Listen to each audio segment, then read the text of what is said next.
Om Swastiastu. Assalamualaikum warahmatullahi wabarakatuh. Shalom, namo buddhaya dan salam sejahtera bagi kita semua. Perkenalkan, kami dari kelompok 1 akan mempresentasikan project based learning kami yang berjudul cara kerja sistem minimum quantity lubrication.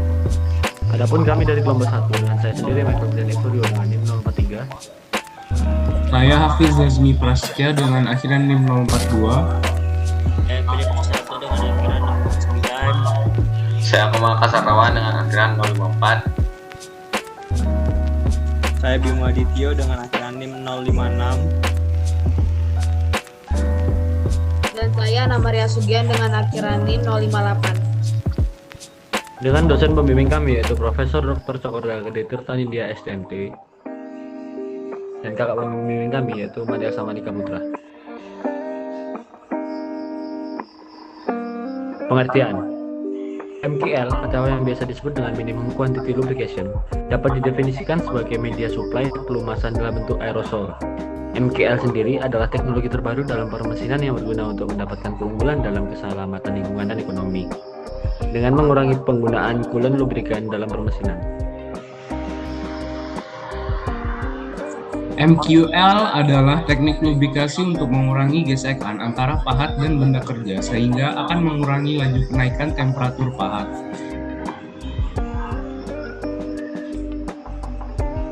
Dibanding dengan flat cutting dan dry cutting adalah ekonomis dan ramah lingkungan. Lebih ekonomis karena cairan atau coolant atau pelumas yang dipakai lebih sedikit dari metode konvensional.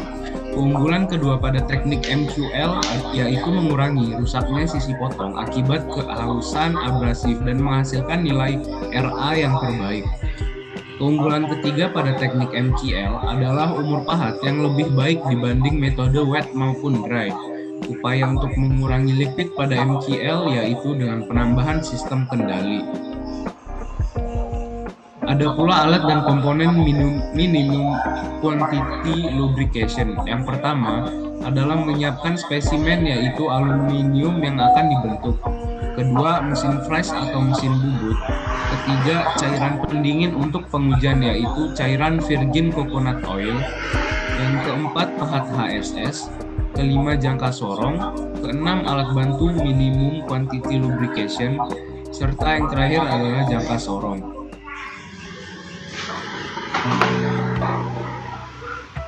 Selanjutnya gambar pertama merupakan grafik yang menunjukkan bahwa kecepatan potong yang semakin tinggi akan berdampak pada penurunan rasio nilai kekerasan permukaan. Hal ini karena dengan semakin tinggi putaran spidol, maka nilai kekerasan permukaan akan semakin rendah. Kecepatan potong semakin tinggi akan berdampak pada penurunan rasio kemantangan gram.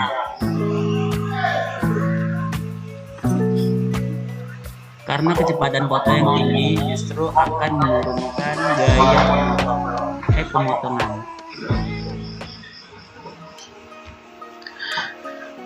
Perbandingan profil permukaan benda kerja dengan kecepatan potongan dan nilai kekerasan, yaitu RA. Gambar 3A, profil permukaan memperlihatkan jarak antara alur hasil pemesinan, yaitu sebesar 0,282 mm. Gambar 3D, profil permukaan memperlihatkan jarak antar alur hasil pemesinan, yaitu sebesar 0,293 mm. Pada gambar 3A dan D, profil permukaan hasil permukaan bahwa metode pelumasan yang diberikan pada saat proses permesinan terhadap nilai kekasaran permukaan sangat berpengaruh. Hal ini disebabkan karena tidak adanya pelumasan atau pendinginan pada area kontak antara pahat dengan benda kerja.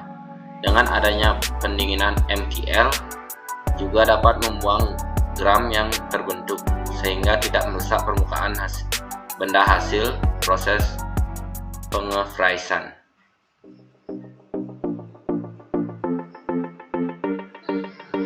Dari gambar 4 di atas menunjukkan perbedaan lebar dari bentuk gram atau chip hasil permesinan. Bentuk gram dalam proses milling tersebut dipengaruhi oleh jenis benda kerja, kecepatan spindle, dan kedalaman potong. Dalam proses penyelesaian, pahat memiliki peran yang sangat penting. Untuk itu, overpahat menjadi masalah yang harus diperhatikan. Pada pemesinan kecepatan tinggi, kausan yang dominan disebabkan karena proses difusi, oksidasi, dan deformasi plastik.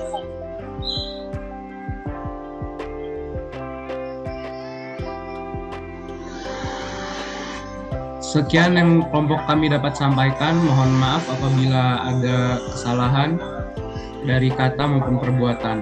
Sekian, saya tutup dengan Paramasanti. Om Santi Santi Om. Assalamualaikum warahmatullahi wabarakatuh. Om Swastiastu, Shalom, Namo Buddhaya, dan salam sejahtera untuk kita semua.